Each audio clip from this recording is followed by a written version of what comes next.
Wuthering Heights by Emily Brontë, Volume 2, Chapter 14. On the fifth morning, or rather afternoon, a different step approached, lighter and shorter, and this time the person entered the room. It was Zillah, donned in her scarlet shawl, with a black silk bonnet on her head and a willow basket swung to her arm. "Dear, Mrs. Dean," she exclaimed. "Well, there is a talk about you at Gimmerton. I never thought but you were sunk in the Black Horse Marsh, and Missy with you, till Master told me you'd been found and he'd lodged you here. What, and you must have got on an island, sure. And how long were you in the hole? Did Master save you, Mrs. Dean? But you're not so thin. You've not been so poorly, have you?" "Your master is a true scoundrel," I replied, "but he shall answer for it. He needn't have raised that tale. It shall be all laid bare." "What do you mean?" asked Zillah. "It's not his tale. They tell that in the village, about your being lost in the marsh, and I calls to Earnshaw when I come in. They's queer things, Mr. Hareton, happened since I went off. It's a sad pity of that likely young lass and cant Nellie Dean." He stared. I thought he had not heard aught, so I told him the rumour. The master listened, and he just smiled to himself and said, "If they had been in the marsh, they are out now, Zillah. Nellie Dean is lodged at this minute in your room. You can tell her to flit when you go up. Here is the key. The bog water got into her head, and she would have run home. Quite flighty, but I fixed her till she came round to her senses. You can bid her go to the Grange at once if she is able, and carry a message from me that her young lady will follow in time to attend the squire's funeral." "Mr. Edgar is not dead?" I gasped. "Oh, Zillah, Zillah!"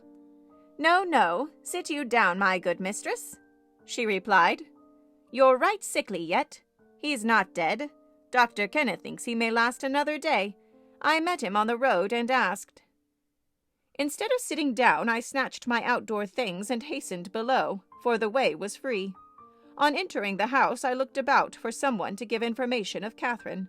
The place was filled with sunshine, and the door stood wide open, but nobody seemed at hand. As I hesitated whether to go off at once or return and seek my mistress, a slight cough drew my attention to the hearth. Linton lay on the settle, sole tenant, sucking a stick of sugar candy, and pursuing my movements with apathetic eyes. "Where is Miss Catherine?" I demanded sternly, supposing I could frighten him into giving intelligence by catching him thus alone. He sucked on like an innocent. "Is she gone?" I said. "No," he replied. "She's upstairs. She's not to go. We won't let her." "You won't let her, little idiot!" I exclaimed. "Direct me to her room immediately, or I'll make you sing out sharply." "Papa would make you sing out if you attempted to get there," he answered. "He says I'm not to be soft with Catherine. She's my wife, and it's shameful that she should wish to leave me. He says she hates me and wants me to die, that she may have my money. But she shan't have it, and she shan't go home. She never shall. She may cry and be sick as much as she pleases." He resumed his former occupation, closing his lids as if he meant to drop asleep. "Master Heathcliff," I resumed, "have you forgotten all Catherine's kindness to you last winter when you affirmed you loved her, and when she brought you books and sung you songs and came many a time through wind and snow to see you? She wept to miss one evening, because you would be disappointed, and you felt then that she was 100 times too good to you. And now you believe the lies your father tells, though you know he detests you both. And you join him against her. That's fine gratitude, is it not?" The corner of Linton's mouth fell, and he took the sugar candy from his lips. "Did she come to Wuthering Heights because she hated you?" I continued. "Think for yourself. As to your money, she does not even know that you will have any. And you say she's sick. And yet you leave her alone, up there in a strange house. You, who have felt what it is to be so neglected. You could pity your own sufferings, and she pitied them too, but you won't pity hers. I shed tears, Master Heathcliff, you see. an elderly woman and a servant merely, and you, after pretending such affection, and having reason to worship her almost, store every tear you have for yourself, and lie there quite at ease. Ah, you're a heartless, selfish boy." "I can't stay with her," he answered crossly. "I'll not stay by myself. She cries so I can't bear it, and she won't give over, though I say I'll call my father.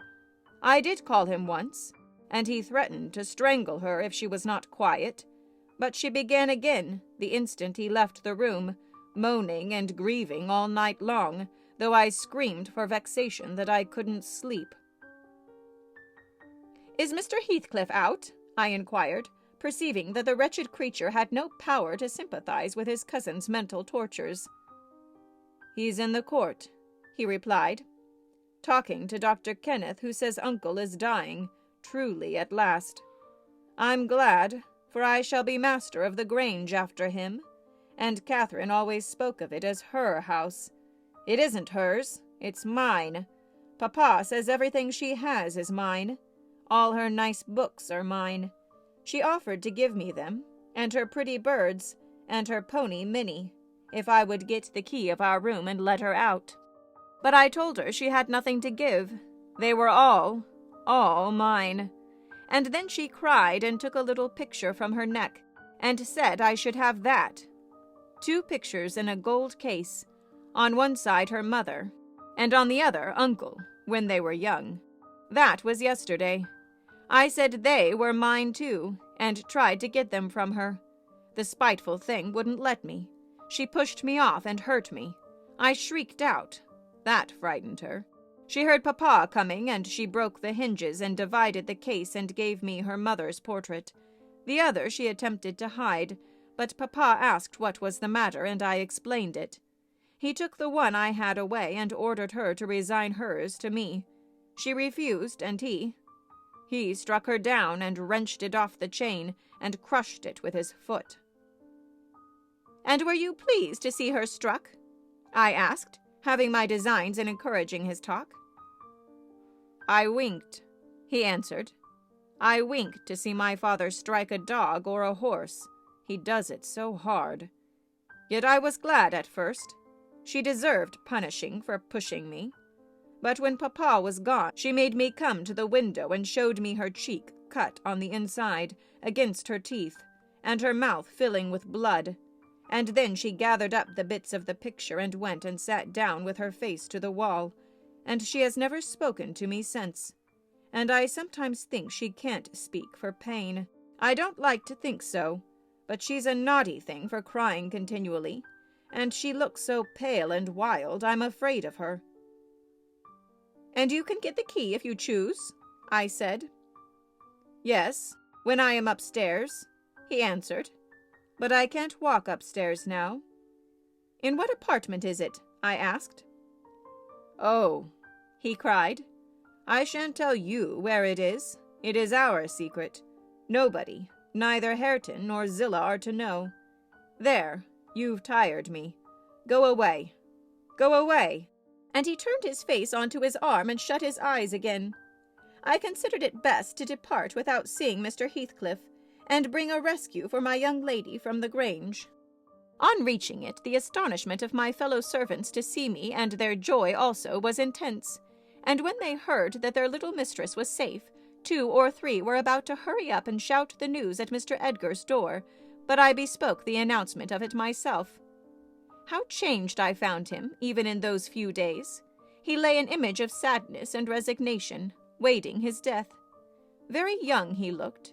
Though his actual age was 39, one would have called him 10 years younger at least. He thought of Catherine, for he murmured her name. I touched his hand and spoke. "Catherine is coming, dear master," I whispered. "She is alive and well, and will be here, I hope, tonight." I trembled at the first effects of this intelligence. He half rose up, looked eagerly round the apartment, and then sunk back in a swoon. As soon as he recovered, I related our compulsory visit, and detention at the Heights. I said Heathcliff forced me to go in, which was not quite true. I uttered as little as possible against Linton, nor did I describe all his father's brutal conduct. my intentions being to add no bitterness, if I could help it, to his already overflowing cup. He divined that one of his enemy's purposes was to secure the personal property, as well as the estate, to his son, or rather himself. Yet why he did not wait till his decease was a puzzle to my master, because ignorant how nearly he and his nephew would quit the world together. However, he felt his will had better be altered. Instead of leaving Catherine's fortune at her own disposal, he determined to put it in the hands of trustees, for her use during life, and for her children, if she had any, after her. By that means it could not fall to Mr. Heathcliff should Linton die. Having received his orders, I dispatched a man to fetch the attorney, and 4 more, provided with serviceable weapons, to demand my young lady of her gaoler. Both parties were delayed very late. The single servant returned first. He said Mr. Green, the lawyer, was out when he arrived at his house, and he had to wait 2 hours for his re-entrance. And then Mr. Green told him he had a little business in the village that must be done, but he would be at Thrushcross Grange before morning. The 4 men came back unaccompanied also. They brought word that Catherine was ill, too ill to quit her room, and Heathcliff would not suffer them to see her.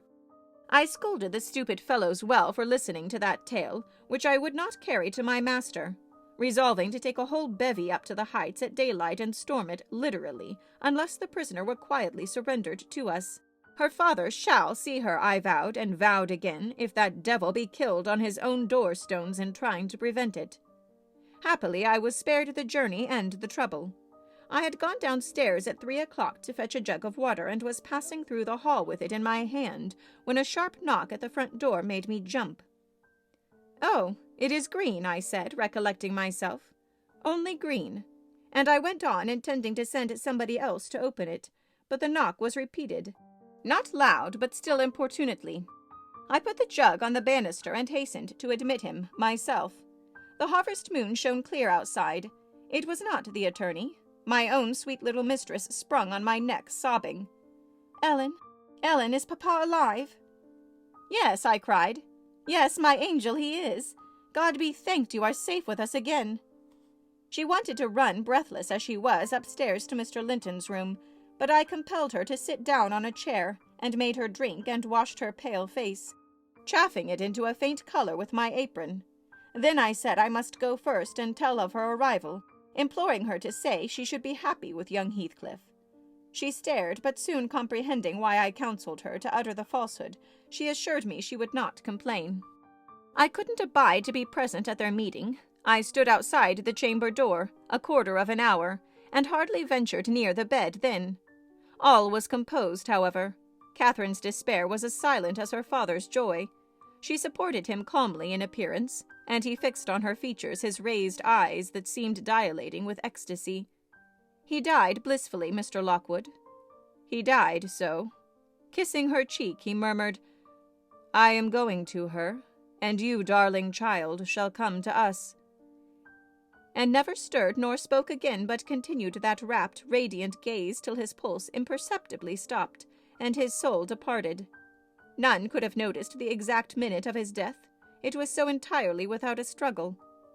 Whether Catherine had spent her tears, or whether the grief were too weighty to let them flow, she sat there dry-eyed till the sun rose. She sat till noon, and would still have remained, brooding over that deathbed, but I insisted on her coming away and taking some repose. It was well I succeeded in removing her, for at dinner-time appeared the lawyer, having called at Wuthering Heights to get his instructions how to behave. He had sold himself to Mr. Heathcliff, and that was the cause of his delay in obeying my master's summons. Fortunately, no thought of worldly affairs crossed the latter's mind to disturb him after his daughter's arrival. Mr. Green took upon himself to order everything and everybody about the place. He gave all the servants but me notice to quit. He would have carried his delegated authority to the point of insisting that Edgar Linton should not be buried beside his wife, but in the chapel with his family. There was the will, however, to hinder that, and my loud protestations against any infringement of its directions. The funeral was hurried over. Catherine, Mrs. Linton Heathcliff now, was suffered to stay at the Grange till her father's corpse had quitted it. She told me that her anguish had at last spurred Linton to incur the risk of liberating her. She heard the men I sent, disputing at the door, and she gathered the sense of Heathcliff's answer. It drove her desperate. Linton, who had been conveyed up to the little parlour soon after I left, was terrified into fetching the key before his father reascended. He had the cunning to unlock and relock the door without shutting it, and when he should have gone to bed, he begged to sleep with Hareton, and his petition was granted for once. Catherine stole out before break of day. She dared not try the doors lest the dogs should raise an alarm. She visited the empty chambers and examined their windows, and luckily, lighting on her mother's, she got easily out of its lattice and onto the ground, by means of the fir tree close by. Her accomplice suffered for his share in the escape, notwithstanding his timid contrivances.